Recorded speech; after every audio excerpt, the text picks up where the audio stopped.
Hi, Todd here from Urban Sound Studio, and today I'm talking about customizing and building your own channel strips in Console One mixing system using products from Plug-in Alliance, FabFilter, Universal Audio, and of course Softube. I know, I will pause and back up a bit. I said Plug-in Alliance. In the latest update for Console One mixing system, you now have control and support of many Plug-in Alliance products. That means you can now load parts of your Brainworks consoles, your Shadow Hills mastering compressor. If you've watched my channel before, you know that I'm a big fan of the Moog Audio equalizer, which I have in hardware form.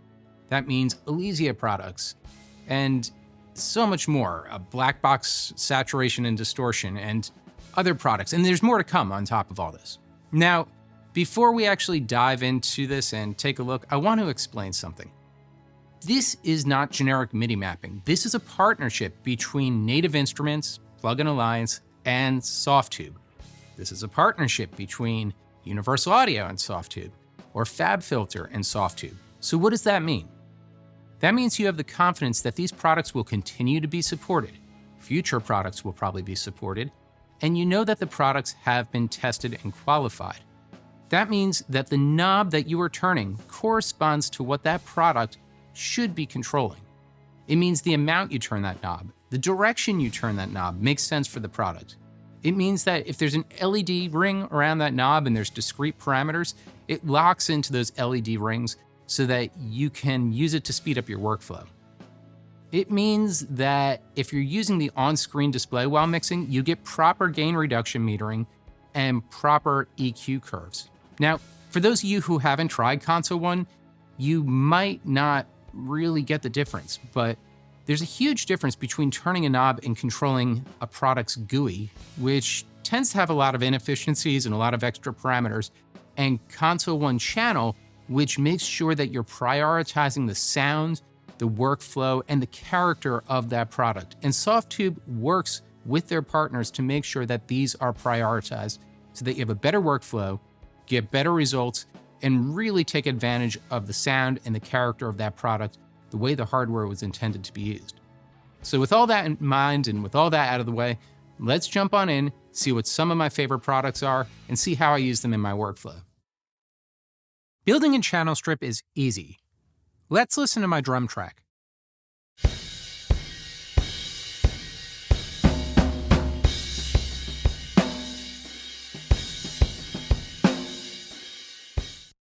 I want to make these drums bolder, more distorted, and fuller with a lot of vibe. Let's hold Load Strip Section and select the Shape section. Now I'll load the Elysia envelope so I can bring out some more sustain and attack.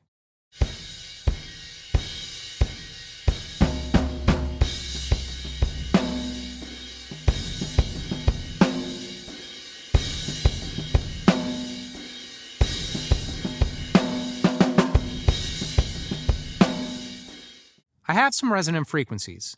In the EQ, I'm going to select my section. Then I'll load the FabFilter Pro Q4.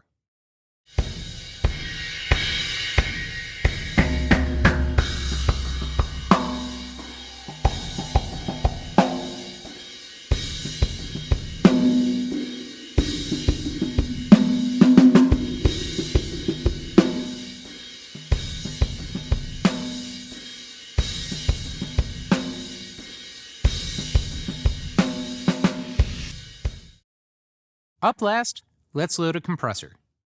I'll select the Shadow Hills mastering compressor. Notice how easy it is for me to tweak both the discrete and optical parameters.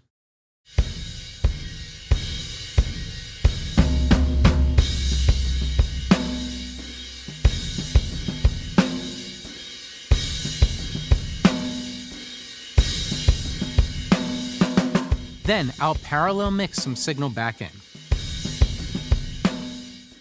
If we look at the original GUI, it's a great product, however, it's a beast to learn. This is what I mean when I say Console One helps to give you the most essential parameters to get the character you want out of these products. Now, I could bypass and engage right at the top. So let's listen to our adjustments.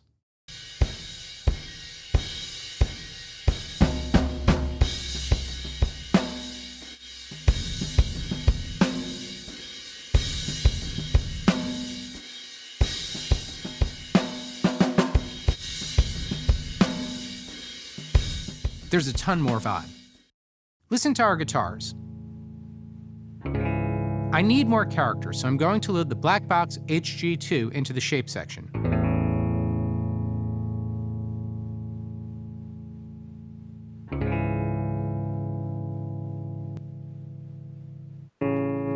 I can crank the saturation and then close my eyes to pick the saturation frequency and balance the pentode versus triode distortion.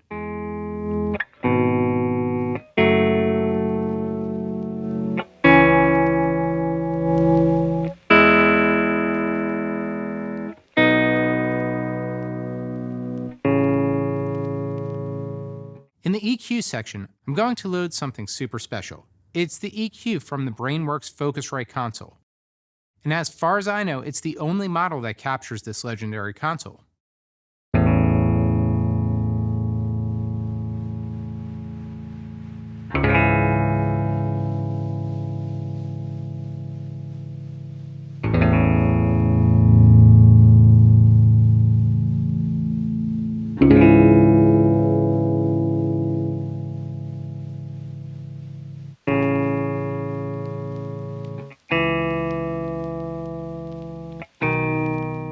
Now, let's load a compressor.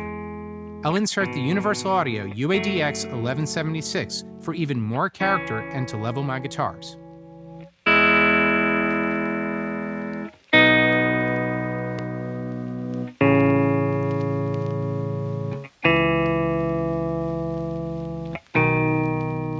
Last, let's add Softube's dirty tape into the output drive for maximum vibe, width, and lo-fi sound.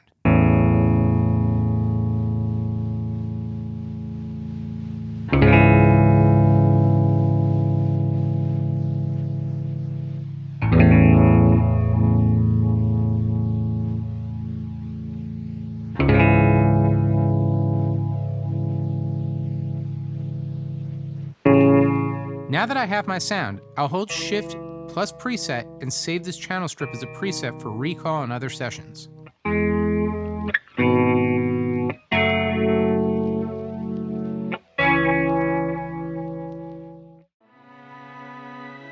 Listen to this orchestral stem. I want more vibe, so I'll load the UAD Verve analog machines into the shape section.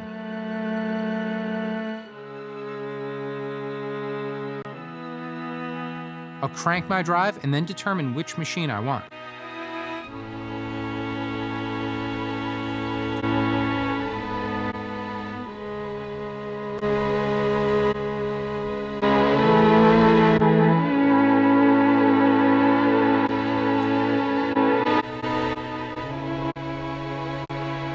They are all cool, but the glow is matching exactly what I want.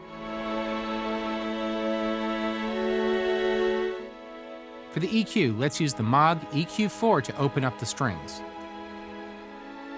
I'll crank the airband and then sculpt the sound a bit.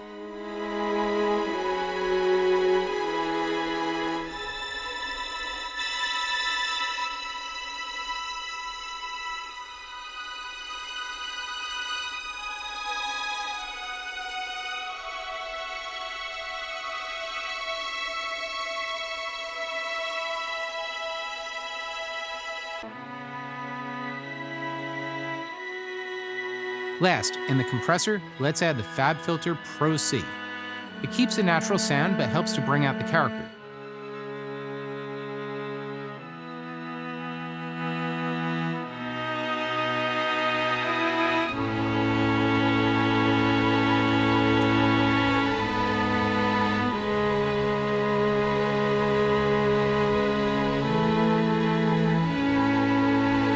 Listen, bypass, then engaged.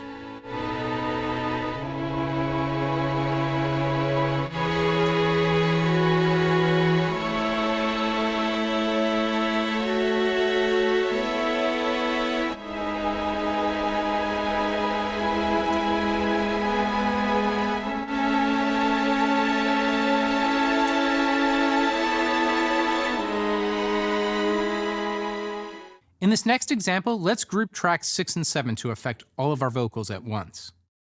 Hold on tightly, it goes so quickly. Race to the finish and then we're done. I'm breath on my shoulder like the last drop of water. In the EQ, I'll load the Brainworks console in. It brings my vocal to life.